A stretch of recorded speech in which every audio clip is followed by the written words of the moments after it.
সুপ্রিয় শ্রোতা, গল্প পাঠের আসর চ্যানেলে শুনতে যাচ্ছেন সৈয়দ মুজতবা আলী রচিত দেশে বিদেশে বইটির 14 পর্ব। আমি ওয়ারা কারিম, সাথে থাকুন। এর পরের অধ্যায় আরম্ভ হয় ভারতবর্ষের রাজা মহেন্দ্র প্রতাপকে নিয়ে। 1915 সালের মাঝামাঝি জার্মান পররাষ্ট্র বিভাগ রাজা মহেন্দ্র প্রতাপের উপদেশ মতো স্থির করলেন যে কোনো গতিকে যদি আমির হাবিবুল্লাহকে দিয়ে ভারতবর্ষ আক্রমণ করানো যায় তাহলে ইংরেজের এক ঠ্যাং খোঁড়া করার মতোই হবে। ভারতবর্ষ তখন স্বাধীনতা পাবার লোভে বিদ্রোহ করুক আর নাই করুক, ইংরেজকে অন্তত একটা পুরো বাহিনী পাঞ্জাবে রাখতে হবে। তাহলে তুর্করা মধ্যপ্রাচ্যে ইংরেজকে কাবু করে আনতে পারবে। ফলে যদি সুয়েজ বন্ধ হয়ে যায় তাহলে ইংরেজের দু পাই খোঁড়া হয়ে যাবে। মহেন্দ্র প্রতাপ অবশ্য আশা করেছিলেন যে আর কিছু হোক না হোক, ভারতবর্ষ যদি ফাঁকতালে স্বাধীনতা পেয়ে যায় তাহলেই যথেষ্ট। কাইজার রাজাকে প্রচুর খাতির যত্ন করে স্বর্ণ ঈগল মেডেল পরিয়ে একদল জার্মান কূটনৈতিকের সঙ্গে আফগানিস্তান রওনা করিয়ে দিলেন। পথে রাজা তুর্কির সুলতানের কাছ থেকেও অনেক আদর আপ্যায়ন পেলেন। কিন্তু পূর্ব ইরান ও পশ্চিম আফগানিস্তানে রাজা ও জার্মান দলকে নানা বিপদ আপদ ফাঁড়া গর্দিশ কাটিয়ে এগোতে হলো। ইংরেজ ও রুশ উভয়ই রাজার দৌত্যের খবর পেয়ে উত্তর দক্ষিণ দুদিক থেকে হানা দেয়। অসম্ভব দুঃখ কষ্ট সহ্য করে বেশিরভাগ জিনিসপত্র পথে ফেলে দিয়ে তারা 1915 সালের শীতের শুরুতে কাবুল পৌঁছান। আমির হাবিবুল্লাহ বাদশাহী কায়দায় রাজাকে অভ্যর্থনা করলেন। তামাম কাবুল শহর রাস্তার দুপাশে ভিড় লাগিয়ে রাজাকে তাহাদের আনন্দ অভিবাদন জানালো।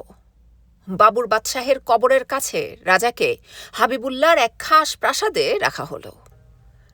কাবুলের লোক সহসা কাউকে অভিনন্দন করে না।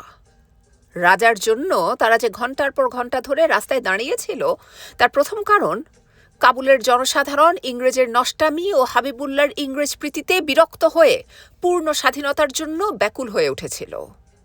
নব্য তুর্কি, নব্য মিশরের জাতীয়তাবাদের কচিত জাগরিত বিহঙ্গ কাকুলি কাবুলের গুলিস্তান বোস্তানেকেও চঞ্চল করে তুলেছিল।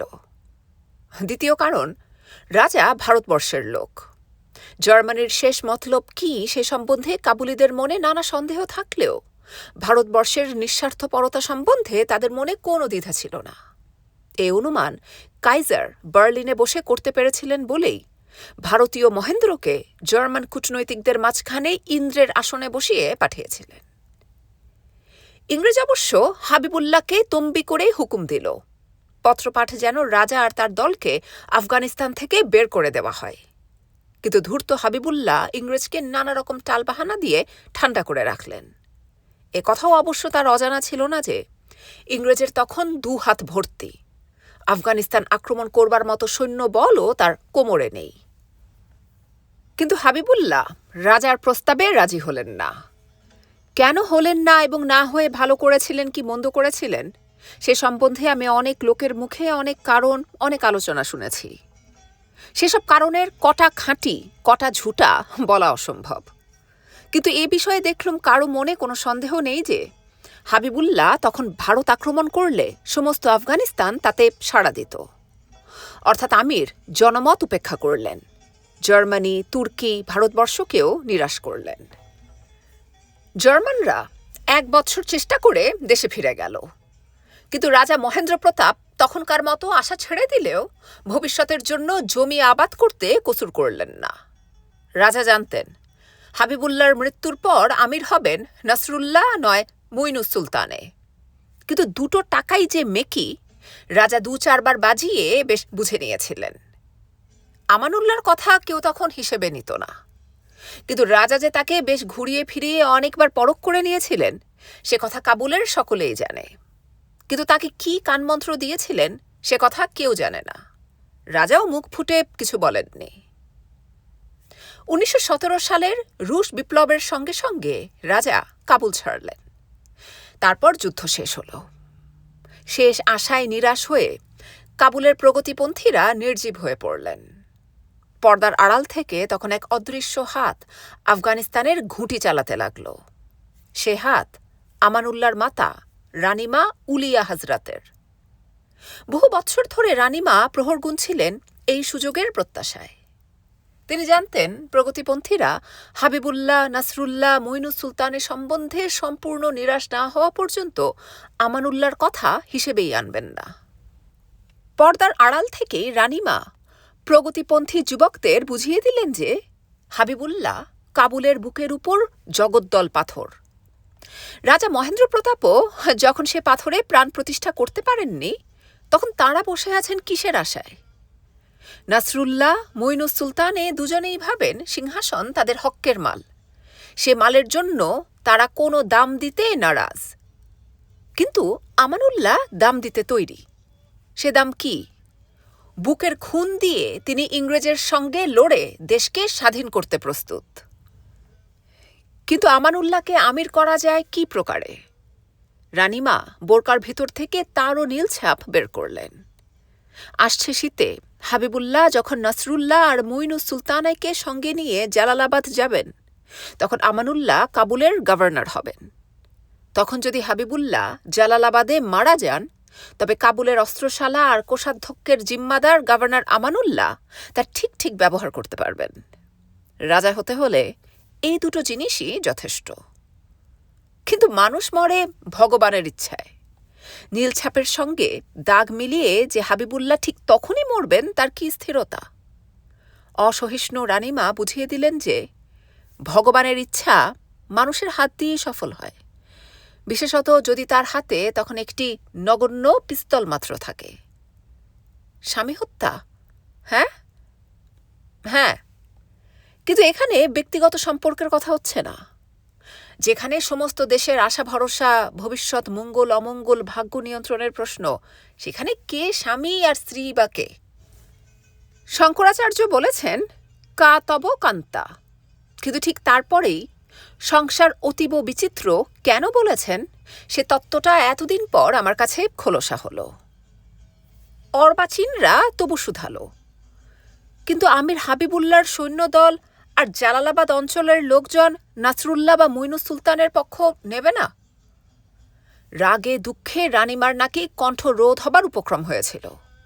উষ্মা চেপে শেষটায় বলেছিলেন, ওরে মূর্খের দল, জালালাবাদে যেই রাজা হোক না কেন, আমরা রটাবো না যে সিংহাসনের লোভে অসহিষ্ণু হয়ে সেই গৃথনই নিরীহ হাবিবুল্লাহকে খুন করেছে? মূর্খেরা এতক্ষণে বুঝল এ স্থলে রানীর কি মত নয়, এখানে রানীর মতই সকল মতের রানী। এসব আমার শোনা কথা, কতটা ঠিক কতটা ভুল হলপ করে বলতে পারবো না। তবে এরকমেরই কিছু একটা যে হয়েছিল সে বিষয়ে কাবুল চারণদের মনে কোনো সন্দেহ নেই। কিন্তু কথামালার গল্প ভুল। বিড়ালের গলায় ঘণ্টা বাঁধার জন্য লোকও জুটল। আপন অলসতাই হাবিবুল্লাহর মৃত্যুর আরেক কারণ। জালালাবাদে একদিন সন্ধ্যাবেলা শিকার থেকে ফিরে আসতেই তার এক গুপ্তচর নিবেদন করল যে গোপনে হুজুরের সঙ্গে সে অত্যন্ত জরুরি বিষয় নিয়ে আলাপ করতে চায়। সে নাকি কি করে শেষ মুহূর্তে এই ষড়যন্ত্রের খবর পেয়ে গিয়েছিল। কাল হবে বলে নাকি হাবিবুল্লাহ প্রাসাদের ভিতরে ঢুকে গেলেন। সকলের সামনে গুপ্তচর কিছু খুলে বলতে পারল না। আমিরও শুধু বললেন কাল হবে। সে কাল আর কখনো হয়নি। সে রাত্রেই গুপ্তঘাতকের হাতে হাবিবুল্লাহ প্রাণ দেন। সকালবেলা জালালাবাদে যে কি তুমুলকাণ্ড হয়েছিল তার বর্ণনার আশা করা অন্যায়। কেউ শুধায় আমিরকে মারল কে, কেউ শুধায় রাজা হবেন কে। একদল বলল শহীদ আমিরের ইচ্ছা ছিল নাসরুল্লাহ রাজা হবেন, আরেক দল বলল মৃত আমিরের ইচ্ছা অনিচ্ছার কোনো মূল্য নেই, রাজা হবেন বড় ছেলে যুবরাজ মঈনুস সুলতান ইনায়েতুল্লাহ, তাখতের হক তাঁরই। বেশিরভাগ গিয়েছিল ইনায়েতুল্লাহর কাছে। তিনি কেঁদে কেঁদে চোখ ফুলিয়ে ফেলেছেন। লোকজন যতই জিজ্ঞেস করে রাজা হবেন কে, তিনি হয় উত্তর দেন না, না হয় ফুপিয়ে ফুপিয়ে বলেন ব কাকায়েম বড়ো, অর্থাৎ খুড়োর কাছে যাও, আমি কি জানি। কেন সিংহাসনের লোভ করেননি বলা শক্ত। হয়তো পিতৃশোকে অত্যধিক কাতর হয়ে পড়েছিলেন, হয়তো পিতার ইচ্ছার সম্মান রাখতে চেয়েছিলেন, হয়তো আন্দাজ করেছিলেন যে যারা তার পিতাকে খুন করেছে তাদের লোকই শেষ পর্যন্ত তাখ্ত দখল করবে। তিনি যদি সে পথে কাঁটা হয়ে মাথা খাড়া করেন তবে সে মাথা বেশি দিন ঘাড়ে থাকবে না। অত্যন্ত কাঁচা কাঁচা লঙ্কাও পাঠার বলি দেখে খুশি হয় না, জানে এবার তাকে পোষার লগ্ন আসন্ন। নাসরুল্লাহ আমির হলেন। এদিকে রানীমা কাবুলে বসে তড়িৎ গতিতে কাবুল, কান্দাহার, জালালাবাদ, হিরাতে খবর রটালেন রাজ্যগৃধ্ণ অসহিষ্ণু নাসরুল্লাহ ভ্রাতা হাবিবুল্লাহকে খুন করেছেন। তার আমির হওয়ার এমনিতেই কোনো হক ছিল না, এখন তো আর কোনো কথা উঠতেই পারে না। হক ছিল জ্যেষ্ঠ পুত্র যুবরাজ মুইনুস সুলতানের। তিনি যখন স্বেচ্ছায় খুশ এখতিয়ারে নাসরুল্লাহর বশ্যতা স্বীকার করে নিয়েছেন, অর্থাৎ সিংহাসনের দাবি ত্যাগ করেছেন, তখন হক বর্তালো আমানুল্লাহর উপর। অকাট্য যুক্তি। তবু কাবুল চিৎকার করল জিন্দাবাদ আমানুল্লাহ খান ক্ষীণ কণ্ঠে। সঙ্গে সঙ্গে রানীমা আমানুল্লাহর তাখ্ত লাভে খুশি হয়ে সেপাইদের বিস্তর বকশিস দিলেন।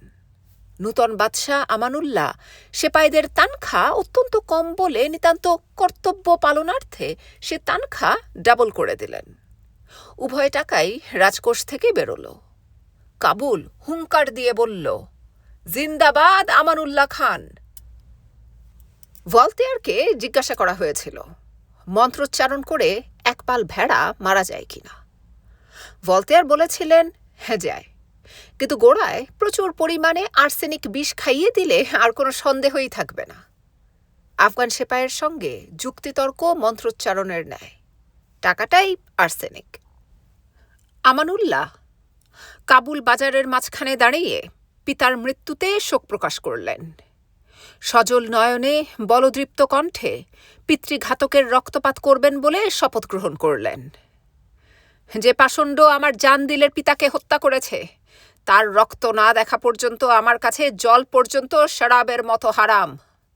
তার মাংস টুকরো টুকরো না করা পর্যন্ত সব মাংস আমার কাছে শূকরের মাংসের মতো হারাম। আমানুল্লাহর শত্রুপক্ষ বলে আমানুল্লাহ থিয়েটারে ঢুকলে নাম করতে পারতেন। মিত্রপক্ষ বলে সমস্ত ষড়যন্ত্রটা রানীমা সর্দারদের সঙ্গে তৈরি করেছিলেন, আমানুল্লাহকে বাইরে রেখে। হাজার হোক পিদার কুশ বা পিতৃহন্তার হস্তচুম্বন করতে অনেক লোকই ঘৃণাবোধ করতে পারে। বিশেষত রানীমা যখন একাই 1 লক্ষ, তখন তরুণ আমানুল্লাহকে নাটকের দ্বিতীয় অঙ্কে নামিয়ে লাভ কি? আফগানিস্তানে স্ত্রী লোকের আমির হওয়ার রেওয়াজ থাকলে আমানুল্লাহকে হয়তো সারা জীবনই যবনিকা অন্তরালে থাকতে হতো। আমানুল্লাহর সৈন্যদল জালালাবাদ পৌঁছল। নাসরুল্লাহ, ইনায়েতুল্লাহ দুজনেই বিনা যুদ্ধে আত্মসমর্পণ করলেন।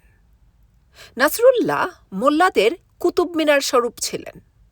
সে মিনার থেকে যাজক সম্প্রদায়ের গম্ভীর নিনাদ বহির্গত হয়ে কেন যে সেপাই সান্ত্রী জড়ো করতে পারল না, সেও এক সমস্যা। কাবুল ফেরার পথে যুবরাজ নাকি ভবিষ্যতের কথা চিন্তা করে কেঁদে ফেলেছিলেন। জালালাবাদের যেসব সেপাই তাকে আমিরের তাকতে বসাবার জন্য তার কাছে গিয়েছিল, তারা ততক্ষণে আমানুল্লাহর দলে যোগ দিয়ে কাবুল যাচ্ছে। কান্না দেখে তারা নাকি মুইনুস সুলতানের কাছে এসে বারবার বিদ্রুপ করে বলেছিল, বলো না এখন কাকায়েম বড়, খুড়োর কাছে যাও, তিনি সব জানেন। যাও এখন খুড়োর কাছে, এখন দেখি কাবুল পৌঁছলে খুড়ো তোমাকে বাঁচান কি করে। কাবুলের আর্ক দুর্গে দুজনকেই বন্দি করে রাখা হলো। কিছুদিন পর নাসরুল্লাহ কলেরায় মারা গেলেন। কফি খেয়ে নাকি তার কলেরা হয়েছিল। কফিতে অন্য কিছু মেশানো ছিল কিনা সে বিষয়ে দেখলুম অধিকাংশ কাবুল চারণের স্মৃতিশক্তি বড়ই ক্ষীণ। এরপর মুইনুস সুলতানের মনের অবস্থা কি হয়েছিল ভাবতে গেলে আমার মতো নিরীহ বাঙালির মাথা ঘুরে যায়। কল্পনা সেখানে পৌঁছয় না। মৃত্যু ভয়ের তুলনাও নাকি নেই। এখানে পৌঁছে সমস্ত দুনিয়ার উচিত আমানুল্লাহকে বারবার সাষ্টাঙ্গ প্রণাম করা।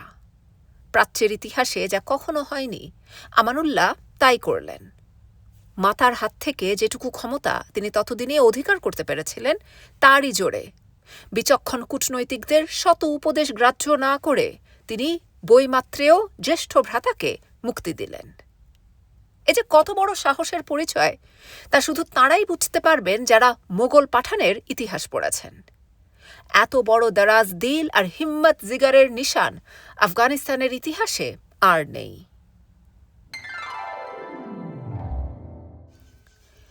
রাজা মহেন্দ্র প্রতাপ কানমন্ত্র দিয়ে গিয়েছিলেন। ইংরেজের সঙ্গে লড়াই করে আমানুল্লাহ আরও ভালো রকমেই বুঝতে পারলেন যে চোরের যদি 3 দিন হয় তবে সাধুর মাত্র 1 দিন। সেই 1 দিনের হক্কের জোরে তিনি লড়াই জিতেছেন। এখন আবার দুশ্মনের পালা। আমানুল্লাহ তার জন্য তৈরি হতে লাগলেন। জমা খরচের খাতা খুলে দেখলেন জমায় লেখা আমানুল্লাহ খান দেশের স্বাধীনতা অর্জন করে জনসাধারণের হৃদয় জয় করেছেন। তিনি আর আমির আমানুল্লাহ নন, তিনি গাজী বাদশাহ আমানুল্লাহ খান। খরচে লেখা নাসরুল্লাহর মোল্লার দল যদিও আসর থেকে সরে গিয়েছে তবু তাদের বিশ্বাস নেই। আমানুল্লাহ ফরাসি জানতেন। ফরাসি প্রবাদ ভালো করে লাফ দেওয়ার জন্য পিছিয়ে যাও তার কাছে অজানা ছিল না। কিন্তু আমানুল্লাহ মনে মনে স্থির করলেন মোল্লারা সরকারি রাস্তার কোনখানে খানাখন্দ বানিয়ে রাখবে সে ভয় অহরহ বুকের ভিতর পুষে রাখলে দেশ সংস্কারের মোটর টপ গিয়ারে চালানো অসম্ভব। অথচ পুরা স্পিডে মোটর না চালিয়ে উপায় নেই। সাধুর মাত্র 1 দিন। কাবুলে পৌঁছে যেদিকে তাকাই সেখানেই দেখি হরেক রকম সরকারি উর্দি পড়া স্কুল কলেজের ছেলে ছোকরারা ঘোরাঘুরি করছে। খবর নিয়ে শুনি কোনোটা উর্দি ফরাসি স্কুলের, কোনোটা জার্মান, কোনোটা ইংরেজি, আর কোনোটা মিলিটারি স্কুলের। শুধু তাই নয়, গাঁয়ের পাঠশালা পাশ করে যারা শহরে এসেছে তাদের জন্যে ফ্রি বোর্ডিং, লজিং, জামা কাপড়, কেতাবপত্র, ইনস্ট্রুমেন্ট বক্স, ডিকশনারি, ছুটিতে বাড়ি যাবার জন্য খচ্চরের ভাড়া, এক কথায় অল ফাউন্ড। ভারতবর্ষের হয়ে আমি বললুম নাথিং লস্ট। প্যারিস ফেরতা সাইফুল আলম বুঝিয়ে বললেন, আপনি ভেবেছেন অল ফাউন্ড হলে বিদ্যেও বুঝি সঙ্গে সঙ্গে জুটে যায়? মোটেই না। হস্টেল থেকে ছেলেরা প্রায়ই পালায়। আমি বললুম ধরে আনার বন্দোবস্ত নেই? সাইফুল আলম বললেন, গাঁয়ের ছেলেরা শক্ত হাড়ে তৈরি, পালিয়ে বাড়ি না গিয়ে যেখানে সেখানেই দিন কাটাতে পারে। তারও দাওয়াই আমানুল্লাহ বের করেছেন। হস্টেল থেকে পালানো মাত্র আমরা সরকারকে খবর দিই। সরকারের তরফ থেকে তখন 2 জন সেপাই ছোকরার গাঁয়ের বাড়িতে গিয়ে আসর বসিয়ে 3 বেলা খায় দেয়। এবং যদিও হুকুম নেই তবু সকলের জানা কথা যে কোরমা কালিয়া না পেলে বন্দুকের কুঁদো দিয়ে ছেলের বাপকে 3 বেলা মার লাগায়। বাপ তখন ছেলেকে খুঁজতে বেরোয়। ছেলে এসে হস্টেলে হাজিরা দেবে। হেডমাস্টারের চিঠি গায়ে পৌঁছবে যে আসামি ধরা দিয়েছে। তখন সেপাইরা বাপের ভালো দুম্বাটি কেটে বিদায় ভোজ খেয়ে তাকে হুঁশিয়ার না করে শহরে ফিরবে। পরিস্থিতিটার পুনরাবৃত্তিতে তাদের কোনো আপত্তি নেই। আমি বললুম, কিন্তু পড়াশোনায় যদি কেউ নিতান্তই গর্ধব হয় তখন? পরপর 3 বার যদি কেউ ফেল মারে তবে হেডমাস্টার বিবেচনা করে দেখবেন তাকে ডিসমিস করা যায় কিনা। বুদ্ধিশুদ্ধি আছে অথচ পড়াশোনায় ঢিটেমি করছে জানলে তার তখনও ছুটি নেই। এরপর কোন দেশের রাজা আর কি করতে পারেন? মিলিটারি স্কুলের ভার তুর্কদের হাতে। তুর্কি জেনারেলদের ঐতিহ্য বার্লিনের পৎসদাম সমর বিদ্যায়নের সঙ্গে জড়ানো। তাই শুনলাম স্কুলটি জার্মান কায়দায় গড়া। সেখানে কিরকম উন্নতি হচ্ছে তার খবর কেউ দিতে পারল না। শুধু অধ্যাপক বেনওয়া বললেন, স্কুলটা তুলে দিলে আফগানিস্তানের কিছু ক্ষতি হবে না। মেয়েদের শিক্ষার জন্য আমানুল্লাহ আর তার বেগম বিবি সুরাইয়া উঠে পড়ে লেগেছেন। বোরকা পরে এক কাবুল শহরেই প্রায় 2000 মেয়ে স্কুলে যায়। উঁচু পাঁচিল ঘেরা আঙিনায় বাস্কেটবল, ভলিবল খেলে। সাইফুল আলম বললেন, লিখতে পড়তে আঁক কষতে শেখে, সেই যথেষ্ট। আর তাও যদি না শেখে আমার অন্তত কোনো আপত্তি নেই। হাড়েমের বন্ধ হাওয়ার বাইরে এসে লাফালাফি করছে, এই কি যথেষ্ট নয়? আমি সর্বান্তকরণে সায় দিলুম। সাইফুল আলম কানে কানে বললেন, কিন্তু একজন লোক একদম সায় দিচ্ছেন না। রানীমা। শুনে একটু ঘাবড়ে গেলুম। দুই শত্রু নিপাত করে তৃতীয় শত্রুকে ঠান্ডা রেখে যিনি আমানুল্লাহকে বাদশা বানাতে পেরেছেন, তার রায়ের একটা মূল্য আছে বইকি। তার মতে নাকি এত শিক্ষার খোরাক আফগানিস্তান হজম করতে পারবে না। এই নিয়ে নাকি মাতা পুত্রে মনোমালিন্য হয়েছে। মাতা অভিমান ভরে পুত্রকে উপদেশ দেওয়া বন্ধ করেছেন। বধূ সুরাইয়াও নাকি শাশুড়িকে অবজ্ঞা করেন। কিন্তু কাবুল শহর তখন আমানুল্লাহর চাবুক খেয়ে পাগলা ঘোড়ার মতো ছুটে চলেছে, দেরেশি পরে। দেরেশি কথাটা ইংরেজি ড্রেস থেকে এসেছে, অর্থাৎ হ্যাট, কোট, টাই, পাতলুন। খবর নিয়ে জানতে পারলুম সরকারি কর্মচারী হলেই তাকে দেরেশি পড়তে হয়, তা সে 20 টাকার কেরানিই হোক আর 10 টাকার সিপাহী হোক। শুধু তাই নয়, দেরেশি পড়া না থাকলে কাবুল নাগরিক সরকারি বাগানে পর্যন্ত ঢুকতে পায় না। একদিকে সরকারি চাপ, অন্যদিকে বাইরের চাকচিক্যের প্রতি অনুন্নত জাতির মোহ, মাঝখানে সিনেমার উস্কানি। তিনে মিলে কাবুল দেরেশি পাগল হয়ে উঠেছে। ইস্তেক আব্দুর রহমানের মনে ছোঁয়াচ লেগেছে। আমি বাড়িতে সিলওয়ার পরে বসে থাকলে সে খুঁতখুত করে। 8 পৌড়ে স্যুট পরে বেরোতে গেলে নীলকৃষ্ণ দেরেশি পরার উপদেশ দেয়। মেয়েরাও তাল রেখে চলেছেন। আমির হাবিবুল্লাহ হারেমের মেয়েদের ফ্রক ব্লাউজ পরাতেন। আমানুল্লাহর আমলে দেখি ভদ্রমহিলা মাত্রেই উঁচু হিলের জুতো, হাঁটু পর্যন্ত ফ্রক আর স্বচ্ছ সিল্কের মোজা, লম্বা হাতার 8-60 ব্লাউজ, দস্তানা আর হ্যাট পরে বেরিয়ে বেড়াচ্ছেন। হ্যাটের সামনে একখানা অতি পাতলা নেট ঝুলছে, সেজন্য চেহারাখানা পষ্টাপষ্টি দেখা যায় না। যে মহিলার যত সাহস, তার নেটের বুননি তত ঢিলে। ফিগার কথাটার ফরাসি উচ্চারণ ফিগুর, অর্থ মুখের চেহারা। ফরাসি অধ্যাপক বেনোয়া বলতেন, কাবুলি মেয়েদের ফিগার বোঝা যায় বটে, কিন্তু ফিগুর দেখবার উপায় নেই। কিন্তু দেশের ধন দৌলত না বাড়িয়ে তো নিত্য নিত্য নূতন স্কুল কলেজ খোলা যায় না, দেরেশি দেখানো যায় না, ফিগার ফলানো যায় না। ধন দৌলত বাড়াতে হলে আজকের দিনে কলকারখানা বানিয়ে শিল্প বাণিজ্যের প্রসার করতে হয়। তার জন্য প্রচুর পুঁজির দরকার। আফগানিস্তানের গাঁটে সে করেই নেই। বিদেশিদের হাতে দেশের শিল্প বাণিজ্য ছেড়ে দিতেও বাদশা নারাজ। আমানুল্লাহর পিতামহ দোর্দণ্ড প্রতাপ আব্দুর রহমান বলতেন, আফগানিস্তান সেদিনই রেলগাড়ি চালাবে যেদিন সে নিজের হাতে রেলগাড়ি তৈরি করতে পারবে। পিতা হাবিবুল্লাহ সে আইন ঠিক ঠিক মেনে চলেননি। তবে কাবুলের বিজলি বাতির জন্য যে কলকবজা কিনেছিলেন সেটা কাবুলি টাকায়। আমানুল্লাহ কি করবেন ঠিক মনস্থির করতে পারছিলেন না। ন্যাশনাল লোন তোলার উপদেশ কেউ কেউ তাকে দিয়েছিলেন বটে, কিন্তু তাহলে সবাইকে সুদ দিতে হয়, এবং সুদ দেওয়া নেওয়া ইসলামে বারণ। হয়তো আমানুল্লাহ ভেবেছিলেন যে দেশের গুরুভারের খানিকটে নিজের কাঁধ থেকে সরিয়ে দেশের আর 5 জনের কাঁধে যদি ভাগ বাটোয়ারা করে দেওয়া যায়, তাহলে প্রগতির পথে চলার সুবিধে হবে। আমানুল্লাহ বললেন, পার্লামেন্ট তৈরি করো। সে পার্লামেন্টের স্বরূপ দেখতে পেলুম পাগমান গিয়ে।